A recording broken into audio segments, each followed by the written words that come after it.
Wamanjika, welcome. We are here with Michael Longbottom, who is our very special guest for today to talk about social and emotional wellbeing. But before we get cracking, I would like to acknowledge that we are on the unceded lands of the Wurundjeri people of the Boonwurrung and Woiwurrung language groups of the Eastern Kulin Nations. I'd like to pay my respects to elders past and present, acknowledge that sovereignty has never been ceded, and acknowledge that it always was and always will be Aboriginal land. Thank you for joining us, Michael. Yeah, no worries. I'd also like to acknowledge the lands that I'm sitting on today, and Dirijan's land of the Dharawal language group, and also acknowledge the lands and waters that we all live and work and play. Just like to recognise the resilience and strength of our elders, past and present, and also our emerging elders. And I just walk proudly in the footsteps of my ancestors who guide and protect us today. So also would like to acknowledge that this land has never been ceded. So it always was, always will be Aboriginal land.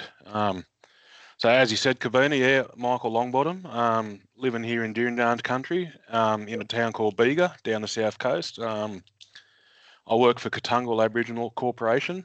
So Katungal actually means sea people, which is kind of, pretty fitting for us since we sort of our footprint runs up and down the south coast here of New South Wales. Our footprint runs from just south of Ulladulla all the way down to the Victorian border, which is just a bit far south of Dunedin. So it spans about 300 kilometres, in one direction, our footprint, plus probably another, I don't know, you could probably take another 200 k's inland as well. So it's quite a big area. So, in our medical service, we not only have clinical services, but we also have community service as well. So we have an AOD team, a SUB team, we have elder care support, we have TIS, which is tackling Indigenous smoking. We have a BACAR program, which is building Aboriginal resilience in communities, targeted early intervention programs. We also have a Culture Care Connect program, which is our suicide prevention and aftercare program as well. So we're sort of across a bit of everything.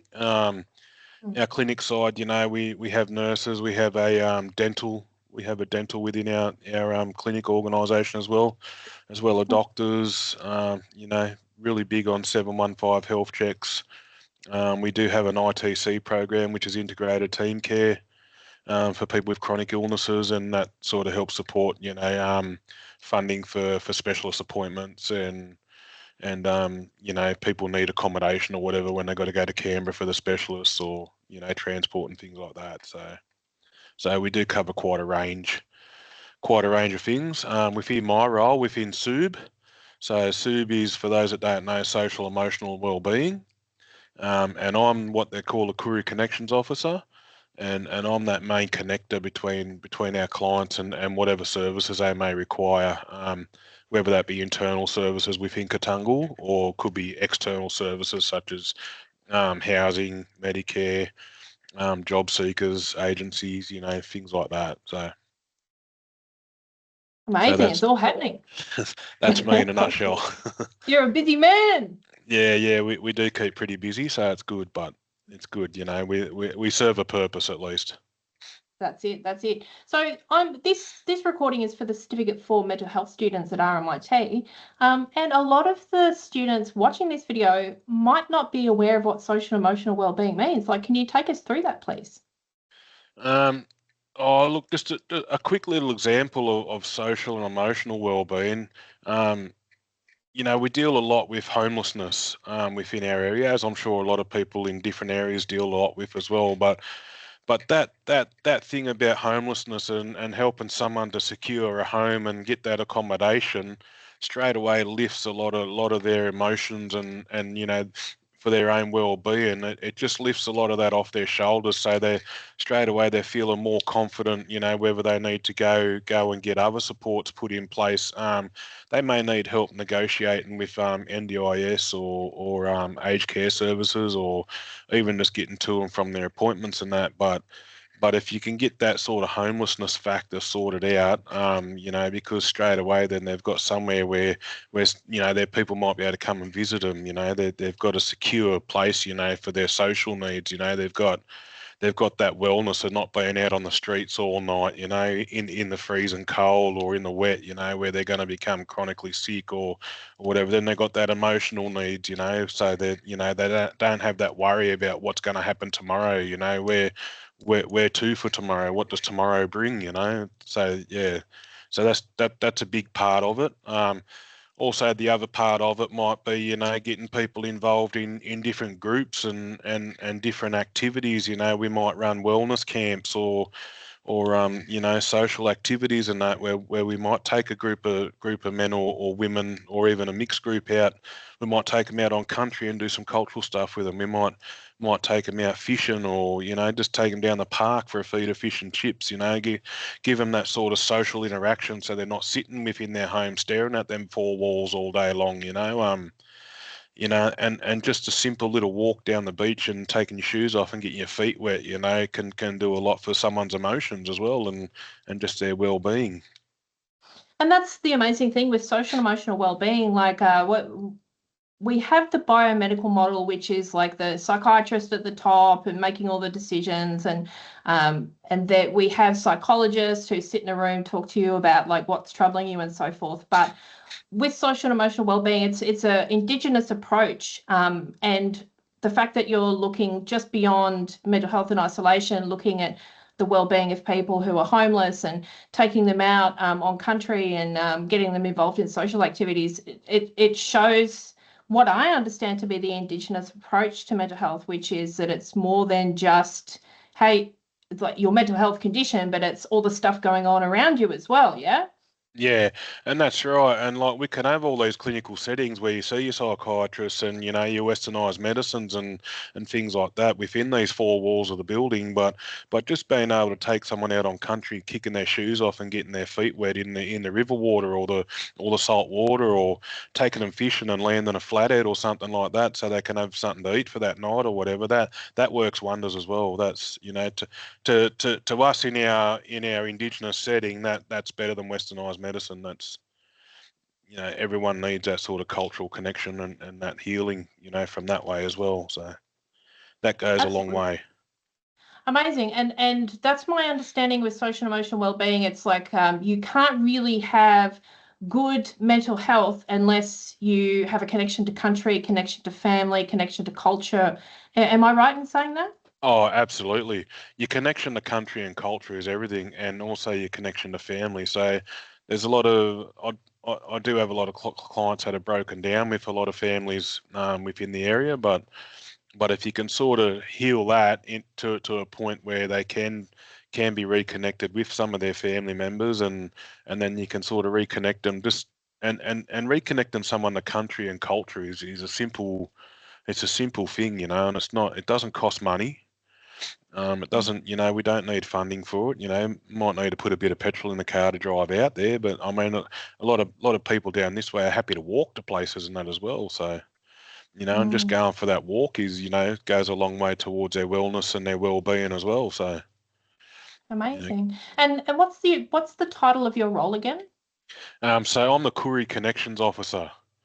So that title just involves connecting people with services that they need, or connecting people back to culture and country, and it's just Mm, that connection between my clients and whatever it is that they need for their own. Um, Everyone has their own case plan. Everyone's managed differently, and it's mhm. just, you know, it's up to me to find out what they need to be connected with to move forward with their own well-being and their mental health and stuff like that. So Amazing. And you're in the social and emotional wellbeing team, aren't you? yeah, yeah, So I love that you're looking at what we call holistic practice. Like it's not just people's mental health symptoms, but it's everything that's going on in their world. And the fact that your role is to connect them to whatever they need to connect in order yeah. to improve their well-being. Is that right? That's right. Yeah. So it could be a range of different services. They may need help getting their ID together, you know, so they can go to Centrelink, or they can go to housing, or, you know, they may need help going to the bank to get their bank statements to hand in housing, and, you know, just little things like that seem the impossible for some people, but for someone like myself, you know, that's got resources and that, it's pretty simple. Mm. And can you explain to our students, like, Indigenous spirituality is very different to like a Western approach, or like a settler approach. What aspects of Indigenous spirituality are important for social and emotional well-being? Well, just knowing that, I guess for starters, you're looking at a wait list of, you could be looking up to 6 to 8 weeks, before you can get an appointment with a psychiatrist or a psychologist, and then they got a trial and error with certain medications and that may or may not work. But with your cultural aspect of it, there's no wait list, right? We can go and do any cultural significant, task at any time we want, and to be able to take people to sacred sites, that we have down here on the South Coast, that can actually give people that healing and that peace of mind that they need. So rather than sitting around waiting, we can just take them straight out on the country. We can have a yarn. When you're out on country, there's certain places down here where you can feel the spirits, you can feel the ancestors, and if if we're getting bad vibes, well, then we'll do a smoking, and bring the good spirits back and chase all the bad ones away. But that culturalness, and we just sit around and yarn about things, and people get things off their minds or off their chests that they've been holding on to for years and years and years, and they sort of really get into it. And when you start to make a didgeridoo or a yidaki, as some people call them, or you go out and cut some clapsticks, and you're just sitting around having a yarn and working on those cultural artifacts and things, like it's just people really really enjoy it and really get into it, and they just want to do more and more of it. And while you're doing that, they're not sitting around in town stressing and worrying about, what tomorrow's going to bring, or, where Mm. to from here, or worried about, their medications and things like that. So, Mm. Do you think a strong cultural identity improves well-being? oh, absolutely it does. Yeah, Mm. strong cultural identity is the key to all well-being. Some people are for it, some people are against it, some people don't get it, but the thing for me is I can see the improvement in people as soon, like I mentioned before, just something as simple as kicking your feet off and getting your feet wet down on the beach, or just out in the river, then we can do our cultural ceremonies too, our sunrise ceremonies, our sunset ceremonies, smoking ceremonies. They're all things that, put people's minds at ease, and just connects them back to the simple things in life. Even going on little camps and that. When we're out camping, you're not worried about anything that's going on. You're not worried about Mm. the court system. You're not worried about housing. You're not worried about Medicare and that. You just all you're focused on is enjoying yourself, and especially when you're in an area like, if we take someone down to Marimbula, and we can go diving and get some abalone, or some mussels and oysters and that, and then all the rest of the night sitting around enjoying good food around the fire, and Mm. you know It's amazing, yeah. and Um, mm. Yeah, keep going. I was just going to say, when you do go hunting and gathering like that too, then you're throwing that element of good, healthy, nutritious food in as well, and not going to the shops buying, relying on all that packaged food and, MSGs and whatever you call it. It's just, good wholesome food. Amazing. Good. I'm just thinking for our students, they might be working with a First Nations client down the track. What would you recommend to them? What do they need to keep in mind if they're going to work in a culturally safe way with Aboriginal and Torres Strait Islander to clients and consumers? Well, I guess in a culturally safe way, it's, one of the first things I remember is it's not about me actually telling the client, what's best for them. So I can only make suggestions. And if that client then wants to proceed with whatever is, that's what I'll try and make happen. So, um, your referrals and that to your doctors and that, and then throwing that cultural aspect in. Well, would you like to go for a walk down the beach, or would you like to do this, or you sort of tell me what might help you right now, and that's where I'll go from there and try and make that happen, rather than saying, well, look, I think it's a good idea that we might go for a walk, or we might, I don't want to push it with anyone either, so I sort of let it be all about them, and not, you know, Mm. not about, not about everything that we want, and I try not to work under policy either. Well, there are policies that I do have to meet, but I have a policy that I work under, and it's a no wrong door policy. So I'm willing to Mm, give anything a go, and I'm willing to try and get around anything that I can. I don't sit someone down and say, no, no, we're not allowed to do that. That's against our policy, or the risk's too high, or whatever. Well, it's all about trying to find a way to try and make that work, and you mm, sort of got to keep in mind, too, that some people might have reading and writing and literally literacy difficulties and that too. So, some of them things you might be able to pick up on straight away. Some of it you might not be able to pick up on straight away. mm. But Amazing. yeah, In Western settler cultures or mainstream Australian non-Aboriginal culture, there is a lot of stigma and a lot of like fear around mental health diagnoses like bipolar and schizophrenia and so forth. I'm wondering how like the old people and how Aboriginal communities respond to diagnoses and symptoms like that. that's a really tricky one. I mean, I guess that, I don't want to sound rude or racist or anything, but a lot of those diagnoses, that Western world sort of have, they're the sort of things that they've brought in, colonizations are brought in with them. So when you're talking about these mental illnesses, and even just illnesses such as the flu and things like that, well, they're all illnesses that have been introduced. Way back in our cultural days, you sort of you separate yourself in a way that I mean, you talk about drug use and you talk about alcohol use and poor diet and things like that are a lot of contributing factors to having these sort of diagnoses and that in the first place. I mean, and it's not all that, and we get that, but when you take a person, a client who's suffering from them symptoms, and you take them back out to reconnect with country and that, it's a lot of that worry and that's gone. But some people still do need the westernized medications and that to help them through it, but they don't always need it either. Like they might just need it to help them through, just to get them to the point where they can sort of have a clear vision of where they want to go and what their goals want to be and how they can achieve it.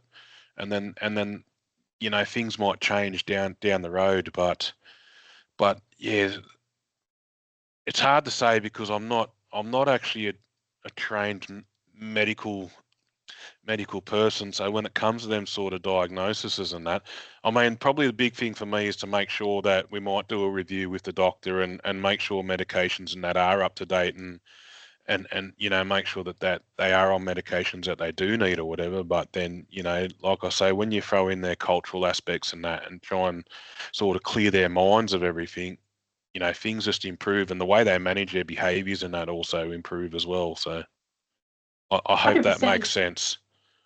Yeah, yeah. Well, you might not know this about me, but I worked for 18 months in the mental health ward at Mabu Lian in Broome. Yeah. And a lot of like 80 to 90% of the consumers and patients there were Aboriginal and Torres Strait Islander. And a lot of people walk through the door with symptoms that were immediately diagnosed and medicated by the Western system, but people were walking in with really spiritual experiences. In their communities, they were healers, they were visionaries, like they were leaders. And I feel like a lot of these experiences that people have, like neurodivergent experiences, they had a place in Aboriginal society before settlement, and we're putting names and labels and treating them like they're problems when really there was a place for people with all kinds of symptoms in Aboriginal culture. Am I right for saying that? Yeah, oh yeah, absolutely. I mean, even I'll keep going back to kicking your shoes off and getting your feet wet. If we have a Mm, client that comes into our clinic who's having suicidal thoughts or whatever, a lot of our other services around town are straight away, right? Get them up to the ED, get them medicated or whatever, and seen by the psych or whatever. But you can change a person's thoughts just by taking them down to the beach and getting your feet wet and just going and having a yarn. Like mm, everything always starts with a good yarn, and a lot of the time, a lot of people are just wanting someone to listen to them.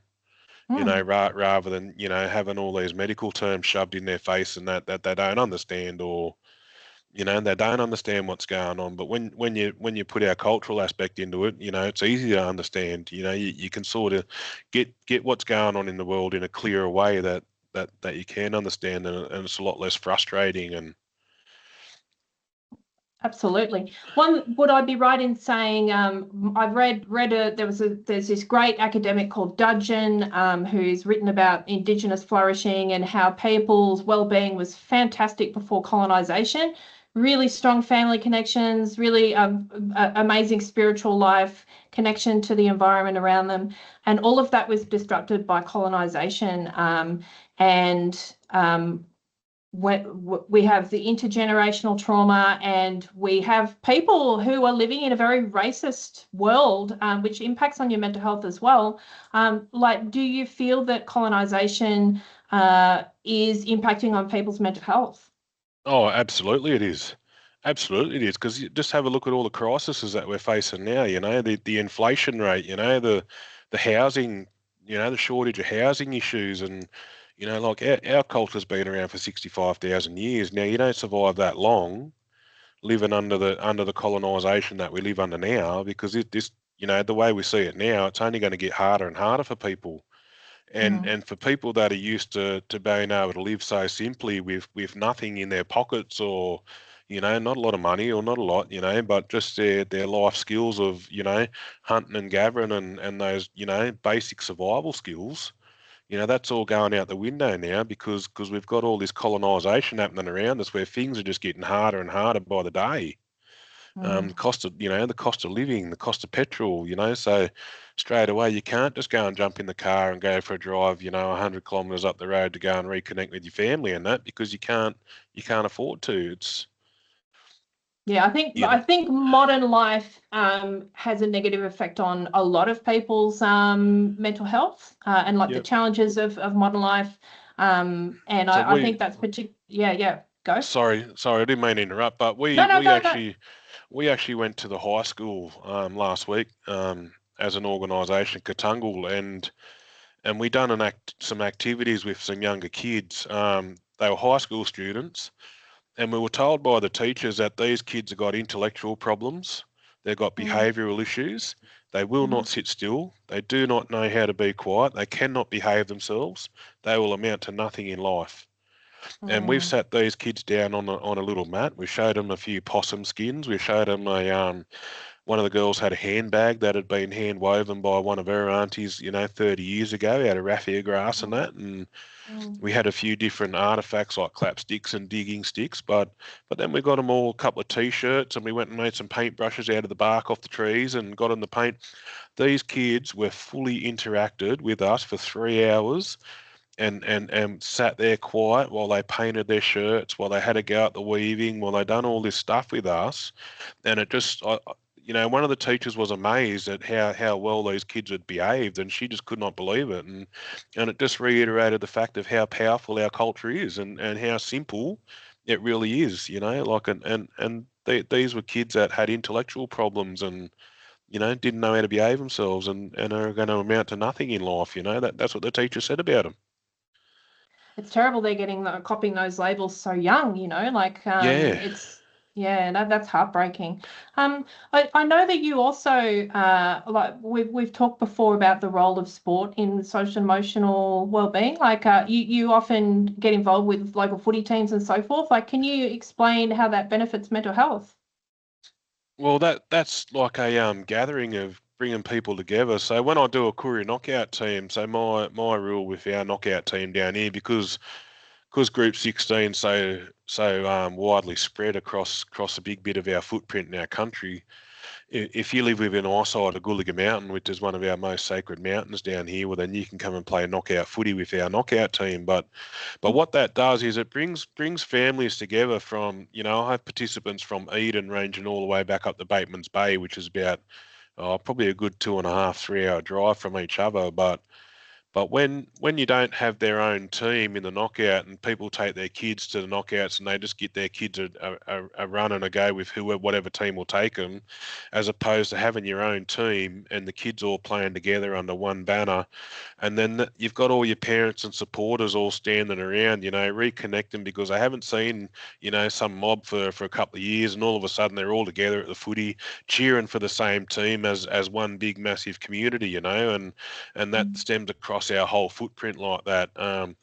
But it's just that gathering of people and bringing people together, and then having a feed and everything after the game, together, and just enjoying and catching up on good times and old times, and keeping them yarns going, and like, because a lot of our yarns and that, unlike colonizations and all the colonized worlds, like, we don't actually keep records of our yarns, by way of diaries or, archives and that. All our yarns and that are always just spoken to us and passed down and passed down and go around in the circles and that. So for someone's well-being and their emotional, like, to just get out to the footy and just reconnect with everyone.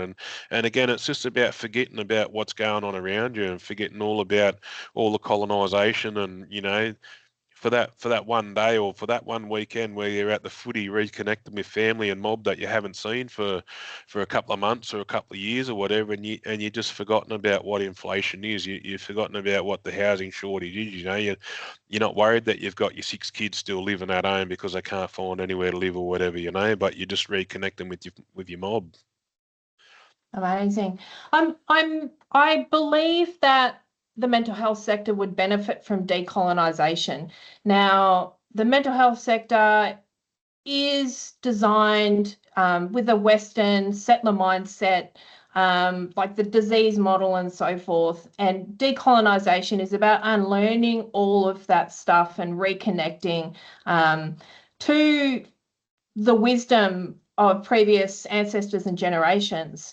Um, can you see any ways that we could decolonize if our students are working with First Nations students, and I believe if our students are working with First Nations, we call them consumers in mental health. If our students are working with First Nations consumers or consumers more generally, how would you decolonize your practice and ensure that what you're doing is in harmony with Indigenous wisdom and cultural practices? Yeah, no. So a good example of that, Kabina, is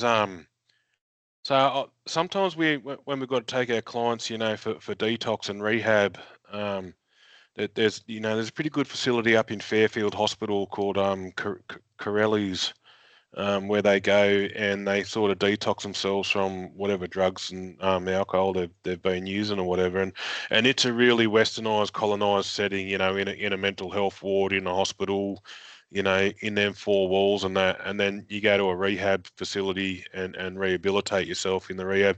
But I don't like using the word rehab facilities. I prefer to use words like cultural healing, or a healing space. And a really good example of that is that there's a great facility up on the Central Coast called the Glen. And and I know I do have a cousin out west, out at Wellington, who does a really great cultural rehab as well, or a cultural healing place. And they take people out of them hospital settings, out of their mental ward sort of settings, and they have facilities out on country where mob can go, and they do their own farming, and they learn how to live sustainably, so they get a purpose in life. They help do farming, they help, with just day-to-day activities of keeping a farm going or whatever. But they sort of get to build their own little place in that while they're there as well, so they can build up their own little room, or they can live in a tent or a humpy or a teepee or whatever you want to call it. But they just reconnect with country, so they can't go in the town or anything like that. They do get their visits into town. They're not locked in there like a jail or anything, but they do have opportunity where they can do like yarning circles. They can do all different cultural activities as well. It's not just about, work, work, work, and, pulling out weeds and picking fruit or whatever, but they do have opportunities where they can learn how to you know, gather their cultural activities in a sustainable way, and clear their minds of, you know, whatever you know, substances they may have been using, whatever mental health issues they may have had. But it's not actually within that hospitalized setting. It's sort of out on country, and we're actually in talks with a few different organisations down here on the coast, because we don't have anything like that, and we would love to have something like that, a big facility out on country. You know, people can go there, they can learn how to be fully sustainable. You know, they don't have to be connected to the electricity grid. They don't have to go to the shops to buy feed, because, you know, we can live off the water, we can live off the land, we can teach ourselves how to do all that sort of stuff, and teach ourselves our cultural activity. You know, like we can go and cut clapsticks, you know, and then, you know, do them up properly, and hand down to the kids at schools, and we can make our didgeridoos, we can do our boomerangs. You know, the girls can make jewelries out of their seashells, and, you know, possum skins, and, you know, feathers and stuff off birds, and just little things like that. You can do artworks and that. You know, you don't even need to go and buy a paintbrush. You can get a bit of stringy bark and use as a paintbrush, you know, and even paints. You know, you use all your ochre and things like that. But so there's really there is space for facilities that where you don't even need a facility. You know, you don't even need to go to shops to survive. You don't need any of that. You know, like it's that would be the approach that I would take for that. Is, you know, and there are places set up like that, but to do something like that, you really need, you know, you need strength in your leadership, and someone in the community who's going to bind all the community organisations together to work together to achieve that. Amazing. It sounds like everyone would benefit from an environment like that, where it's not clinical. People are just like eating and engaging like with other people, yarning around a fire, all that sort of stuff. I reckon that's going to benefit anyone's mental health. We we have much to learn from the 65,000 years worth of cultural knowledge and practice from Aboriginal and Torres Strait Islander communities. We have so much to learn from that wisdom. What wisdom would you pass on to our Certificate for Mental Health students before we wrap up? When they graduate, they're out there working with people in the sector. What wisdom would you like them to work with? Oh, look, I don't know if I have any wisdom. Oh, yes, you do. Yes, you do. Sorry, excuse me. Probably one of the big things of wisdom I'd like to share is just set your goals that are achievable. Yeah. Set your goals for like day to day to start with. Don't go setting 3 months or 6 months goals with anyone, because you're setting the bar too high. Sorry, I'm just going to get a drink of water. Yep.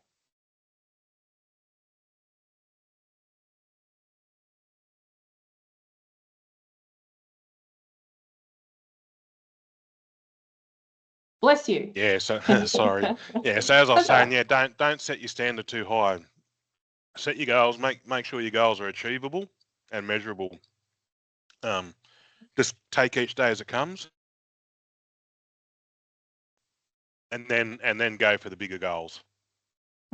But definitely start off small steps first, and then start running down the track. You know, like don't take a nice slow walk and then start running. That would be my little bit of wisdom that I've learned along the way. You know, I hear a lot of clients come in and say, oh, you know, I'm going to do this, you know, for 6 months, or I'm going to do this for 3 months. And I say, hang on a minute, slow down. How about let's get through today? Let's wake up tomorrow and see what that brings. And then maybe we can see what the rest of the week brings. But let's just keep it short and simple first before we target them bigger long-term goals. You know, and find out what it is that we might be able to help with, like right now in the moment. You know, rather than looking too far ahead. I hope that makes sense for everyone. Yeah, that makes a lot of sense. Like that's great wisdom. So Mr. Michael Longbottom, I would like to thank you for your time. I know our students are going to really benefit from this. It's good to hear about social and emotional wellbeing from someone who's working in that world, making things happen. You're in an Aboriginal community controlled health organisation. So it's just an incredible opportunity to learn from you and hear how things are done. And I'd like to really, on behalf of RMIT, thank you for your time. No, excellent. No worries. No problem at all. Anytime, if anyone ever needs to reach out, just look me up, mikel@katungal.org.au. That's my email, and I've never got all the answers. I don't pretend to be someone who I'm not, but always willing to have a yarn and try and come up with a solution. Amazing. And thank you. That's very generous of you to share your details. Yeah. And I think we will have some students who would love to follow up with you and learn more from your valuable experience. So thanks again for your time. I'll click stop on the recording now and we'll have a quick yarn before I go. So I'm just clicking stop on the recording.